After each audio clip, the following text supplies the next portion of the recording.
স্বাস্থ্য ভবনের দিকে নজর রাখি, কারণ সেখানে ফের একবার বিক্ষোভ আশা কর্মীদের। অন্তর্বর্তী বাজেটে ভাতা বৃদ্ধি আর তাতে খুশি নন আশা কর্মীরা।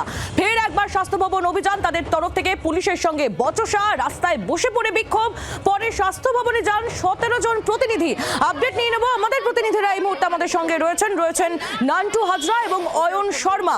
আমি শুরুতে একটু নান্টুর কাছে যাই। নান্টু, এই মুহূর্তে কি আপডেট রয়েছে তোমার কাছে? আশা কর্মীরা তারা কি বলছেন? ইতিমধ্যে প্রতিনিধিরা গিয়েছেন ভেতরে।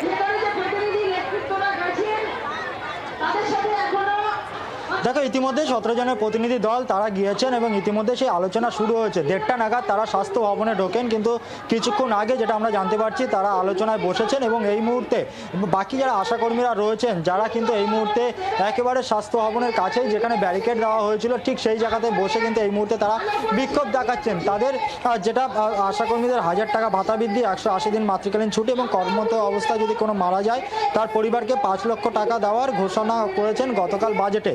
এবং সেখানে দাঁড়িয়ে আশা কর্মীদের বক্তব্য, তারা এই 1000 টাকার যে ভাতা সেটাই তারা সন্তুষ্ট একেবারে ভাতা নয়, বেতন চাই, এই দাবি এই মুহূর্তে স্বাস্থ্য ভবনের সামনে থেকে উঠছে। নান্টু, তুমি আমাদের সঙ্গে থাকো। স্বাস্থ্য ভবন সূত্র মারফত কোনো খবর পাওয়া যাচ্ছে কিনা অয়ন, একটু জানাও।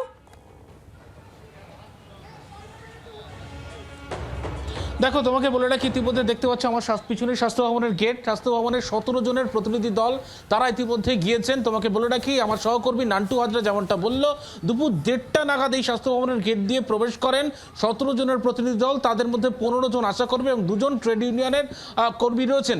তারা প্রবেশ করেন এবং সেখানে স্বাস্থ্য ভবনে গিয়ে স্বাস্থ্য সচিবের সঙ্গে প্রথমত দেখা করার কথা ছিল।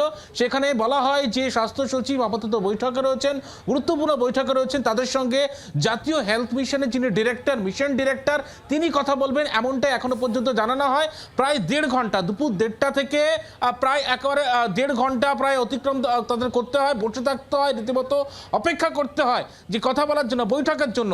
যেমনটা এখনো পর্যন্ত স্বাস্থ্য ভবন সূত্র মারফত খবর, দুপুর 3টে থেকে বৈঠক শুরু হয়েছে, প্রায় 40 মিনিট অতিক্রান্ত হয়ে গেছে।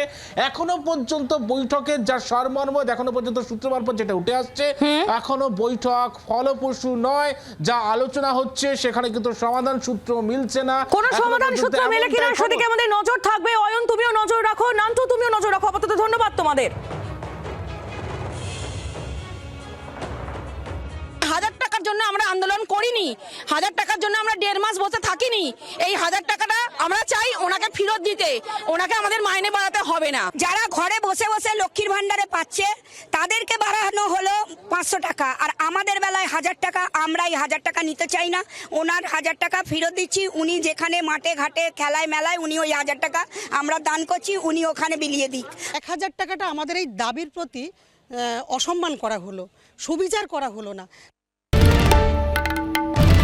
বাংলার আওয়াজ, বাঙালির আবেগ, জি 24 ঘন্টা।